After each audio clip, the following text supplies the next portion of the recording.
I always believed that numbers never lied. People did.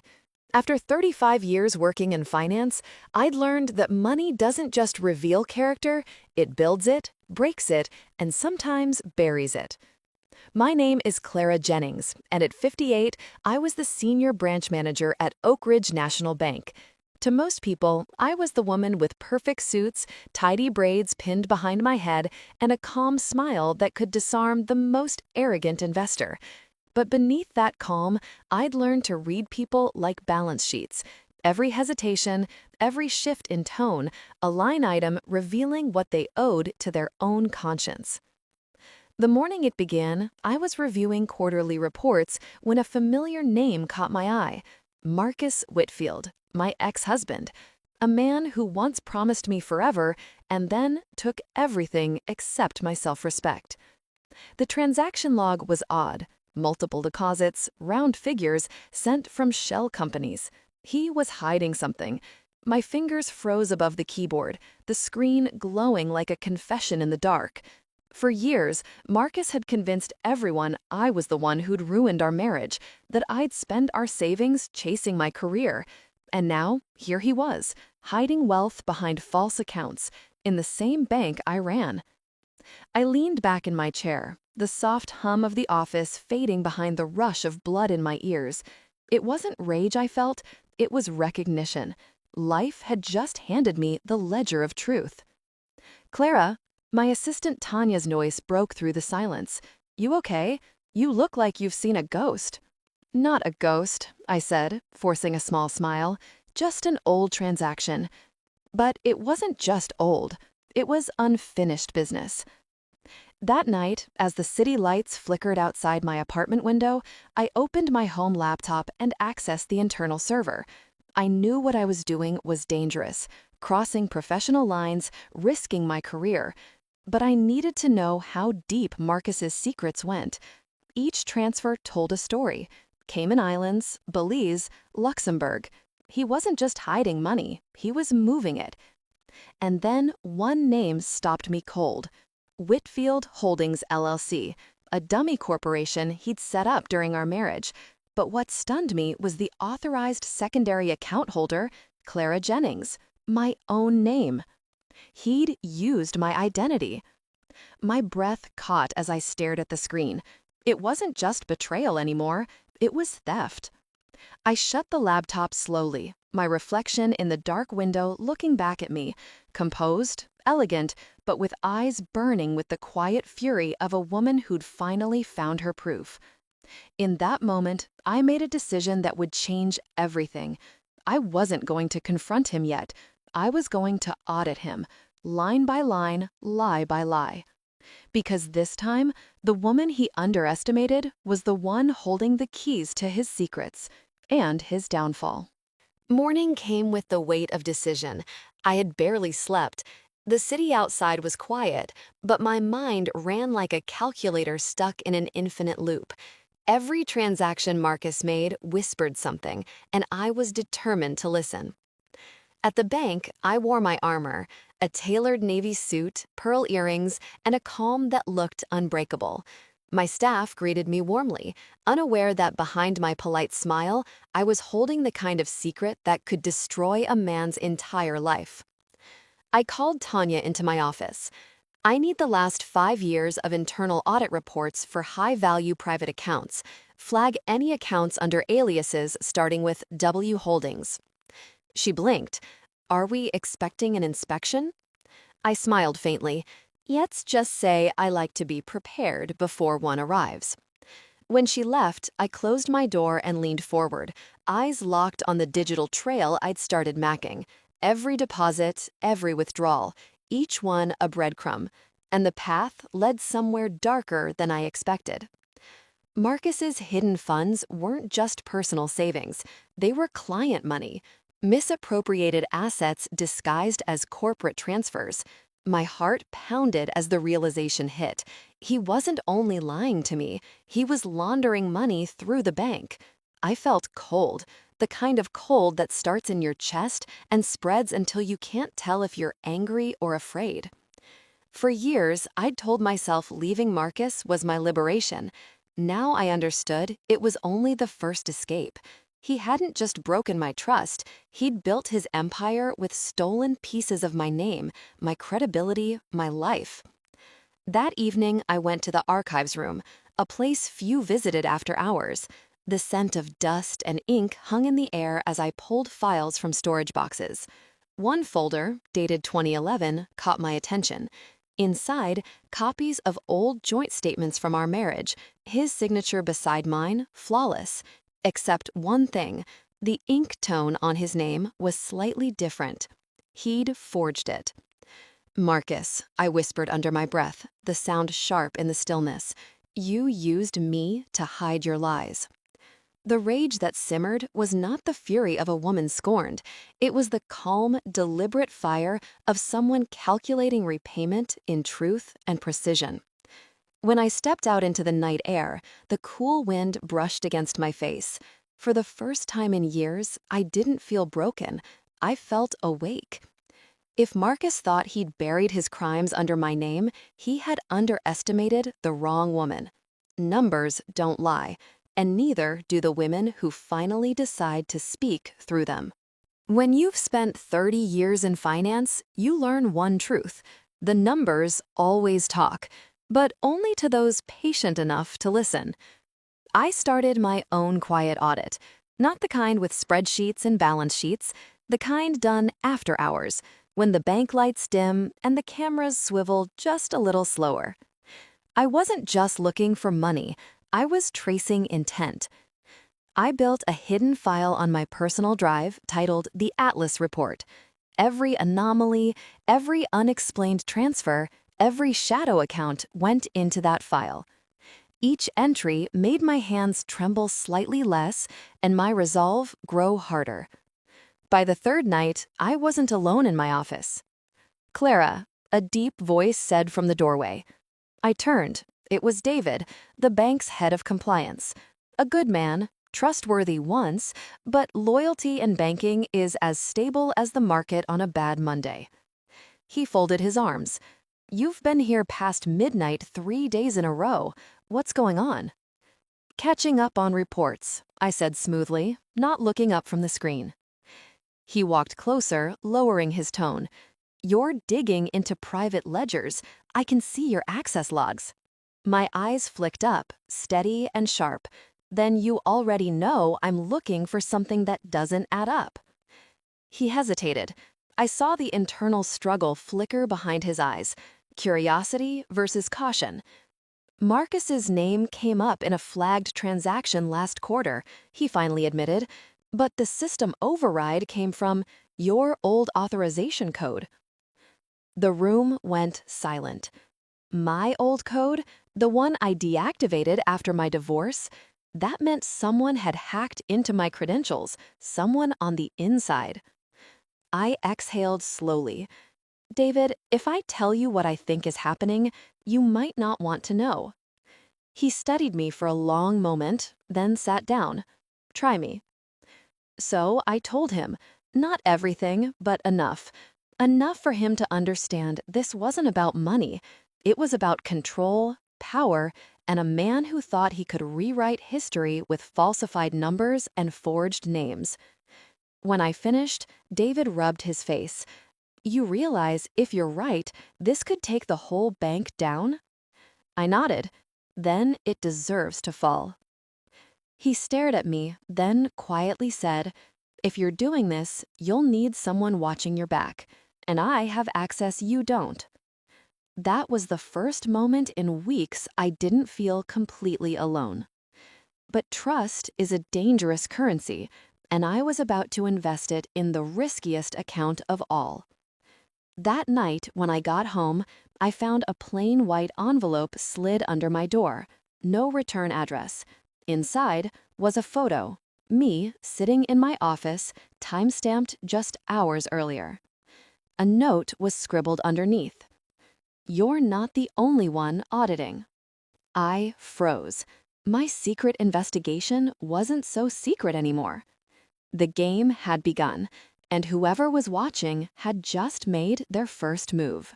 The next morning, the world outside looked ordinary: sunlight over glass towers, the steady rhythm of city life. But inside me, something had shifted. The photo in that envelope had turned my fear into focus. At 8 a.m., I walked into the bank with my head held high, lipstick flawless, and my calmness rehearsed. The secret to surviving in finance, or in life, was never letting anyone see the cracks forming beneath your smile. David met me in the records room. He looked tired, uneasy. "They're watching you," he whispered. "Security logs show unauthorized access to your office camera. It's internal." "Then we find out who," I said. He slid a folder across the table. Inside were pages of transactions, offshore wires, shell companies, ghost names, each one linked to a master account under the alias A Monarch. I didn't need a second guess. That was Marcus's kind of arrogance, the way he loved to disguise greed as sophistication. "Look at this," David pointed. "Each transfer ends in Luxembourg.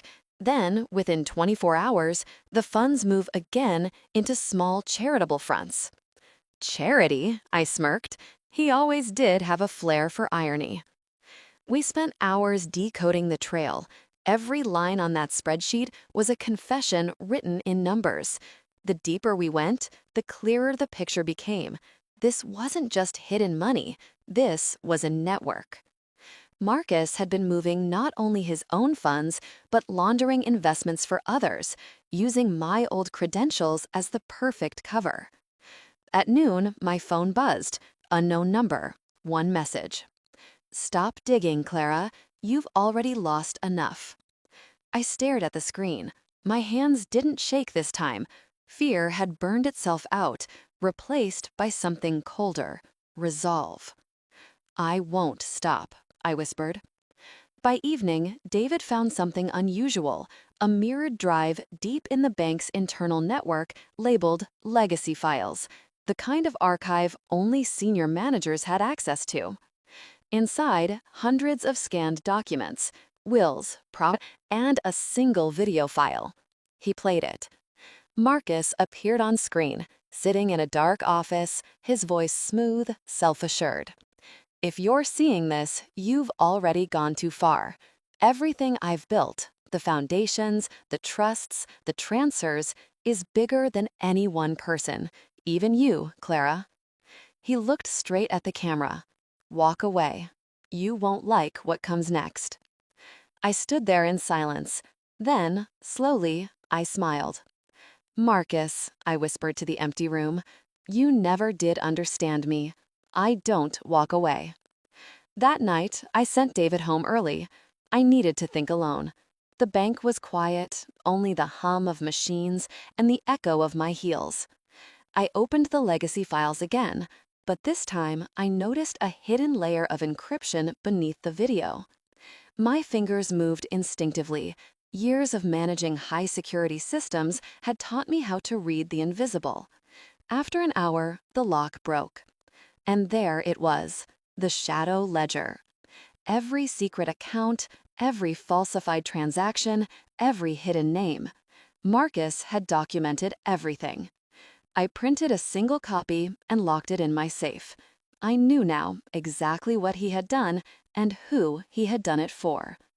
But the power of knowledge cuts both ways.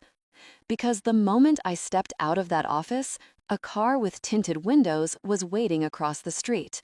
The driver didn't move, didn't blink, just watched. For the first time, I realized this wasn't just about a secret account anymore. It was a war, and I was in it alone. The next morning, I woke up before dawn. My apartment felt colder than usual, though the thermostat read 72. Maybe it wasn't the air. Maybe it was me. I'd spent most of the night replaying Marcus's words, his smug face flickering on that grainy video. "You won't like what comes next." I stared at my reflection as I poured coffee. For years, that mirror had shown me the same woman, confident, composed, in control. But that morning, I saw something else. a storm behind the eyes, a woman who had already lost everything once and refused to lose again. At 7 a.m., I stepped into the bank wearing a white suit, clean, unshaken. People notice when you look untouchable, and sometimes that's all you need to stay safe. David met me by the elevators holding a thin folder. "Clara, you need to see this." Inside were printed security photos from the previous night. Someone had entered my office at 3:14 a.m. They wore gloves and a mask, but their build, their stance, it was unmistakable. "Henry?" I whispered. Henry was my deputy, loyal for 12 years. The man who brought me coffee, who watched my office when I was away. The man I'd once called a friend. David looked uncomfortable. "He accessed your safe. The copy of the shadow ledger is gone." For a moment, the world tilted. The air thickened. Sound disappeared. Then, everything snapped back into focus. "Okay," I said calmly. "Then he just declared which side he's on." I walked to my office and locked the door. The blinds fell shut. My hands moved quickly, unlocking my personal laptop, the one I never used for bank work. I opened a secure folder marked Echo. Inside were dozens of backup files. Every transaction, every timestamp, every message Marcus had ever sent through the bank system. I'd anticipated betrayal the moment I found that photo on my desk. That's what age and survival teach you. Always keep one more copy than your enemies think you have. Still, the pain of Henry's betrayal burned deeper than I wanted to admit. He'd sat at my dinner table once. He'd met my daughter. He'd laughed with us. And now, he'd sold me for whatever promise Marcus had whispered into his ear. By noon, the storm moved closer. The board summoned me for a review meeting. That was corporate code for interrogation. When I entered the conference room, the air was thick with polite hostility. Marcus sat at the end of the table, a ghost of a smirk tugging at his lips. "Clara," the chairman began, "there have been serious allegations of unauthorized data extraction. Do you wish to explain yourself?" I looked directly at Marcus, then back at the board. "Yes," I said smoothly, "but perhaps we should first review who authorized the transfers in question." I reached into my bag and pulled out a USB drive, the shadow ledger's mirror copy. "Everything you're accusing me of," I continued, "leads back to an account under the alias A Monarch. I'm sure you'll find that name familiar." Marcus's expression didn't flicker, but his knuckles tightened around his pen. I turned toward him, my voice steady. "You hid your money through this bank, Marcus, and you used my name to do it. But you made one mistake. You taught me how to read your lies." The room fell silent. The chairman blinked, confused. "Is this true, Mr. Hensley?" Marcus smiled, that slow, venomous smile of a man cornered but unwilling to admit defeat. "I think Clara's imagination is quite creative," he said softly. "Perhaps stress has affected her judgment." I didn't flinch. "Then maybe we should let the federal auditors decide whose imagination is more profitable." The board erupted into murmurs. Marcus stood abruptly. "This meeting is over." He left without another word, but I saw the look in his eyes. It wasn't victory, it was fear. That night, I didn't go home. I stayed at a small hotel under a false name. When I checked my phone, I had 12 missed calls, all from Henry. The last message read, "You don't understand what you've started. They're coming for you." I stared at the screen for a long time. Then, slowly, I smiled. "No, Henry, they've just wakened me up." Outside the window, the city lights reflected in the glass, hundreds of bright, fractured stars. And for the first time in a long time, I saw myself clearly again. I wasn't just a manager. I wasn't a victim. I was the woman who held the key to everything they were trying to bury. The storm truly began that Friday. When I woke, my phone was still buzzing. New messages, blocked numbers, notifications from the bank's legal department. Every vibration felt like a heartbeat pounding inside my chest. By the time I showered, dressed, and opened the curtains, I already knew. There was no going back to normal. The reflection staring back at me wasn't the Clara who once smiled politely in meetings or signed contracts with steady hands. No, this woman was sharper, forged from betrayal and fire. At 9 a.m., a black sedan was parked across the street from the hotel. Same car as last night, same tinted windows. I didn't need confirmation. I knew Marcus's people were watching. So I did what any woman with nothing left to lose would do. I smiled, and I picked up my phone. The contact I called was saved under the name Evelyn, dry cleaner. But Evelyn wasn't in the laundry business anymore. When she answered, her voice was low, calm, the kind of calm that comes from having seen the worst of people. "Clara," she said, "you sound like someone about to set fire to a bank." "Maybe," I replied. "But first, I need to make sure I don't burn with it." Evelyn chuckled. "All right, sweetheart. Tell me what you need." "I need eyes on Marcus Hensley," I said. "His calls, his movements, his transfers. And I need protection. Discreet." There was silence, then a sigh. "You're in deeper than I thought." "I know. I'll set things in motion," she said. "But Clara, once this starts, it doesn't stop." "It already started," I whispered. By noon, I was back at the bank. The stairs followed me from the lobby to my office. Some were pitying, some were afraid, but none of them mattered. When I reached my desk, an envelope was waiting. No name, no return address, just a single sheet of paper inside. "Stop before you lose everything you have left." Beneath the message was a photo of my daughter, Jasmine, stepping out of her car. For the first time in years, my hands shook. This wasn't business anymore. It was war. I locked my office door, then called Evelyn again. My voice was steady now, like a blade. "They touched my daughter." There was a pause. Then, "All right, Clara. We play this my way now." She gave me an address, an old storage facility on the edge of town. "Come tonight," she said, "and bring every copy of that ledger you still have." That evening, the sky was painted in bruised shades of purple and gray. I drove with the shadow ledger hidden in a plain tote bag, my heart pacing against the hum of the engine. The storage building looked abandoned, graffiti on the metal doors, broken lights flickering. But when I stepped inside, Evelyn was waiting. She looked the same, ageless, bold, her hair wrapped in a gold scarf, her eyes sharp enough to slice through steel. "Well," she said, smirking, "you still know how to pick trouble." I set the bag down. "It's not just trouble, it's proof." We sat on old crates under a single hanging bulb as I explained everything. Marcus's hidden account, the missing ledger, Henry's betrayal, the threats. When I finished, Evelyn just nodded slowly. "So, the man who thought he owned you didn't know you were running the numbers behind his back." "Exactly." She smiled. "That's the Clara I remember." We spent hours piecing together a plan, tracing Marcus's shell companies, identifying the offshore routes, connecting every transaction he buried under fake charities and luxury accounts.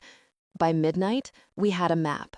And one name kept appearing: Horizon Holdings, a dummy corporation under Marcus's control. Its main account sat in a Cayman bank, registered under my name. "They framed you," Evelyn said quietly. "I know." Evelyn leaned forward, her eyes burning.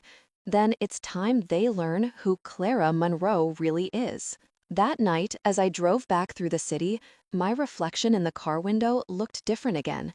Tired, yes, but alive. For the first time in months, I felt my pulse steady, my mind clear. Marcus had money, power, connections, but I had something far more dangerous: the truth. And a woman with the truth, nothing to lose, and a network of ghosts behind her, that's not someone you can threaten. That's someone you should run from. There are two kinds of silence in this world: the kind that soothes you, and the kind that waits to destroy you. That morning, when I stepped into my kitchen, the silence felt heavy. The coffee machine hummed softly, the city outside buzzed with distant life, But inside me, everything was sharp and still. I knew today was the day we'd pull the first thread. Evelyn had sent a message just before dawn. The ghost account breathes at 10:30. Be ready. It was our code. The moment Marcus's secret offshore fund would move money, a small transfer, maybe just a test, but enough for us to trace. I dressed deliberately, not like a woman on the run, but like the bank manager I once was. Dark green suit, gold watch, hair tied tight, controlled. If Marcus's people were watching, I wanted them to see strength, not fear. As I left, Jasmine's voice echoed in my mind. Mama, promise me you won't get involved in that man's mess again. I had promised, but this wasn't about revenge anymore. This was about taking back the years of silence he stole from me. At 10:25 a.m., I was at Evelyn's safe house, a hidden space above an old barber shop disguised by a flickering, closed sign. Inside, laptops hummed, maps covered the walls, and the faint smell of bourbon lingered in the air. Evelyn was already there, cigarette in hand, eyes locked on a monitor. Right on time, she said. Your ghost just woke up. On the screen, a line of numbers danced. A transaction, small, just $9,800, moving from Horizon Holdings to another shell account in Zurich. Now, Evelyn whispered, fingers flying across the keyboard. Let's see who's holding the puppet strings. For the next hour, we followed the trail. One account led to another, each more hidden than the last. Every time I thought we'd reached the end, another door opened. Finally, the pattern broke. Evelyn froze. Her eyes widened. Oh, Clara, she breathed, you're not going to believe this. I leaned in. The account wasn't under Marcus's name. It was under Henry Lawson, my former assistant. That snake, I muttered.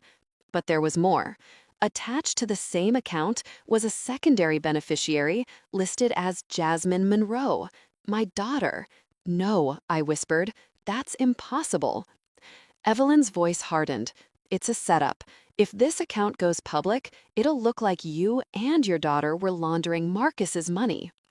I felt the air leave my lungs. They're building the noose. Evelyn looked at me. Then we cut the rope first.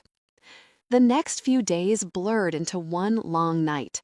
We worked from Evelyn's hideout, piecing together files, calling in favors, tracing encrypted trails through layers of deceit. Every move we made felt like dancing on glass. One wrong step, it would all shatter. At one point, Evelyn turned to me and said, You know, most people break long before this. I smiled faintly. I already broke. I'm just learning how to rebuild. She grinned. That's what I like about you, Clara. You don't survive. You adapt. On the fourth night, Evelyn got what we needed. A direct wire history showing Marcus authorizing payments to Henry's fake accounts, signed with a forged version of my signature. When she slid the printed papers across the table, I stared at them for a long moment. It was like looking at the skeleton of a monster I'd once called family. Now we have him, I said. Evelyn nodded, but he doesn't know it yet, and that's your advantage. The plan was simple and dangerous. We would leak one piece of evidence anonymously to the federal investigators who had been sniffing around Marcus for years, just enough to make them dig deeper. The rest I would handle personally. I needed Marcus to see me, to know that the woman he tried to erase was still standing. That night, I sat alone in my apartment, the city lights flickering against the glass. I held my wedding ring in my hand, cold, heavy, meaningless now. Once, that ring symbolized love, partnership, safety. Now, it was just metal, a reminder of how easily promises can be pawned, broken, forgotten. But as I looked at my reflection, I realized something. They had taken everything, but not me. My voice, my truth, my strength. Those were things no man could hide in an offshore account. At midnight, I sent one final message to Evelyn. Let the storm begin. For the first time in years, Clara felt peace, the kind that comes only after surviving a storm that almost destroyed you. She sat on her balcony, overlooking the city lights, a cup of chamomile tea steaming in her hands. The sounds of laughter drifted from the streets below. She smiled faintly, but deep inside, she knew something was coming. It had been 2 months since she exposed Marcus's betrayal. The bank had cleared her name, her son apologized, and her reputation was restored. Yet, silence can sometimes be more terrifying than chaos, because it gives space for the past to whisper again. That evening, a letter arrived. No sender, just her name in handwriting she recognized immediately. Marcus. Her hand trembled as she unfolded the paper. Clara, you took everything from me. My name, my respect, my peace.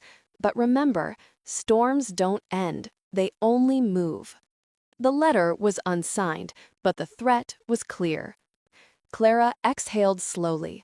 She was not the same woman who once broke under pressure. Now, she was steel. She placed the letter in her drawer and whispered, "If the storm's coming back, I'll be ready this time."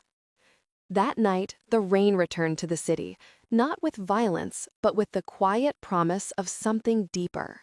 The next morning, Clara stood before the mirror. For years, she had looked into it and seen failure, aging, betrayal. But that day, she saw survival. The woman staring back wasn't just a mother, a widow, or a banker. She was a story, written in pain, loss, and rebirth. Her reflection seemed to speak back. You don't rebuild life by waiting for forgiveness. You rebuild by forgiving yourself first. At that moment, Clara decided to do something she hadn't done in decades: start again. She reopened her sewing workshop, the one she had closed when Marcus convinced her to think bigger. The same room that once smelled of fresh fabric and dreams was now alive again with sound, scissors, laughter, and the hum of her old singer machine. But this time, it wasn't for money, it was for meaning. She began designing clothes inspired by her story, a collection she called Reborn. Each piece was named after a chapter of her life: storm, betrayal, grace, silence. During the launch event, the crowd fell silent when Clara walked the runway herself, not as a model, but as a woman who had turned pain into power. When the lights dimmed, she whispered to the audience, "He hid his money in a secret account, but I hid my strength in my heart, and today I've withdrawn every bit of it." Applause thundered through the hall. Clara smiled, tears glistening in her eyes. For the first time, she didn't feel like someone's victim, someone's wife, or someone's mother. She felt like Clara Johnson, the woman who became her own redemption. Months later, Clara received a letter again. This one wasn't from Marcus. It was from a young woman, a former intern at the bank. "Dear Mrs. Johnson, I wanted to thank you. Your courage made me stay in finance when I almost gave up. You showed me that integrity still matters. Sincerely, Alana Green." Clara placed the letter next to her framed design sketch, Reborn. She realized something profound. It wasn't revenge that healed her. It was purpose. She looked out at the city again. The same skyline that once represented pain now shimmered with possibility. "The storm didn't destroy me," she murmured. "It taught me how to dance in the rain." The curtain of her life finally closed, not in sorrow, but in triumph. The end. He hid his money in a secret account.